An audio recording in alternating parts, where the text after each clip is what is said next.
ایک بادشاہ تھا، اس کو بہت گھمنڈ تھا اپنے اوپر، اپنی دولت پر بہت گھمنڈ کرتا تھا، بہت تکبر کرتا تھا کہ اس کے پاس بہت دولت ہے۔ لوگوں میں کہا کرتا تھا کہ میں بہت اپنی دولت کو بانٹتا ہوں، لوگوں میں خرچ کرتا ہوں، میرے دروازے پر فقیروں کی لائن لگی رہتی ہے، میرے دروازے پر فقراء غربا ہر وقت کھڑے رہتے ہیں۔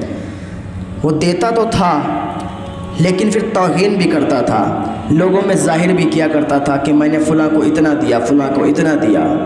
ایک بار بہت سارے فقراء کی لائن اس کے دروازے پر لگی ہوئی تھی اور وہ اشرفیاں، ہیرے جواہرات، تمام مال ان فقراء میں، ان غرباء میں بانٹ رہا تھا۔ تمام فقراء کی لائن لگی تھی، ایک فقیر دور بیٹھا تھا، سارے فقیر آتے تھے، اپنے پیالے کو بڑھاتے تھے، اشرفیاں لیتے تھے، چلے جاتے تھے۔ دور بیٹھا ایک بابا کونے میں اور اللہ اللہ کر رہا تھا، اللہ والا تھا۔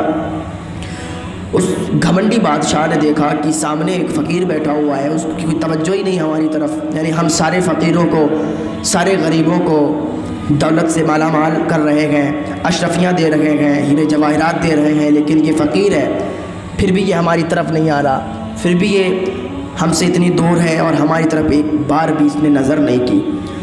اس نے بلایا کہ بابا ادھر آؤ، کہ تم اتنی دور کیوں بیٹھے ہو، ادھر بیٹھو، ادھر اشرفیاں بٹ رہی ہیں، ادھر مال بٹ رہا ہے، ادھر لوگوں کو تقسیم کیا جا رہا ہے، لوگ مالا مال ہو کے جا رہے ہیں، تم اتنی دور بیٹھے ہوئے ہو، کیا بات ہے، کیا چاہیے تم کو، بتاؤ، تمہیں ملے گا، تمہیں دیا جائے گا۔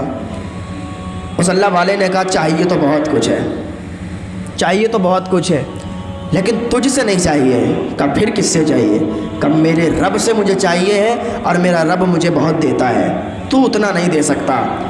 کہا اچھا، ایسا کیا مانگنا چاہتے ہو کہ میں نہیں دے سکتا؟ فقیر نے کہا اچھا، اگر دینا ہی چاہتا ہے تو ٹھیک ہے۔ سامنے والا پڑوس میں ایک فقیر کھڑا تھا، اس کا کٹورا لیا، اس کا پیالہ لیا، کہا دے دے، کیا دینا چاہتا ہے، بھر دے اس پیالے کو۔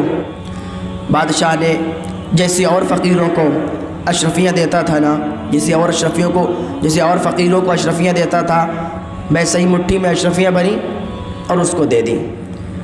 پھر مٹھی میں اشرفیاں بنی اور اس کے کٹورے میں، اس کے پیالے میں ڈالی۔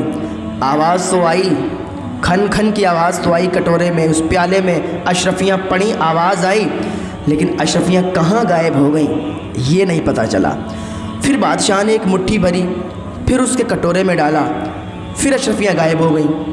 پھر بادشاہ نے ایک مٹھی بھری، پھر ڈالا، پھر آواز آئی، لیکن اشرفیاں غائب ہو گئیں۔ بادشاہ نے ساری اشرفیاں اس کے کٹورے میں ڈال دیں، اشرفیاں ساری کی ساری غائب ہو گئیں، پتہ نہیں چلا کہ اشرفیاں کہاں گئیں۔ بادشاہ نے کہا اچھا، اندر سے اور اشرفیاں لائی جائیں۔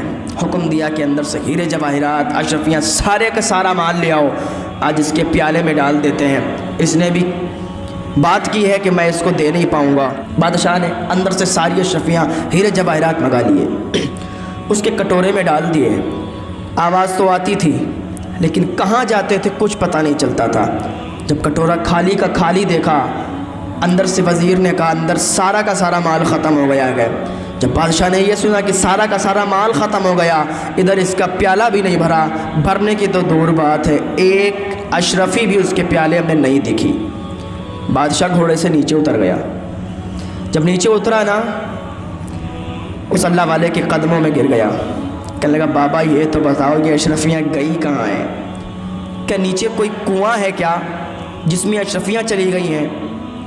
تو اس اللہ والے نے بڑی پیاری بات کہی تھی، بڑا پیارا جملہ کہا تھا کہ اس کے نیچے کوئی کنواں نہیں ہے، یہ خواہشات کا کٹورا ہے، یہ خواہشات کا پیالہ ہے جو کبھی بھرتا نہیں ہے۔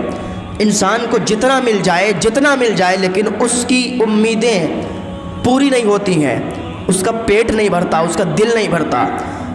ایک انسان کے پاس اگر ایک سائیکل ہونا تو اس کی تمنا کیا رہتی ہے کہ اللہ تعالیٰ ہمیں موٹر سائیکل دے دے۔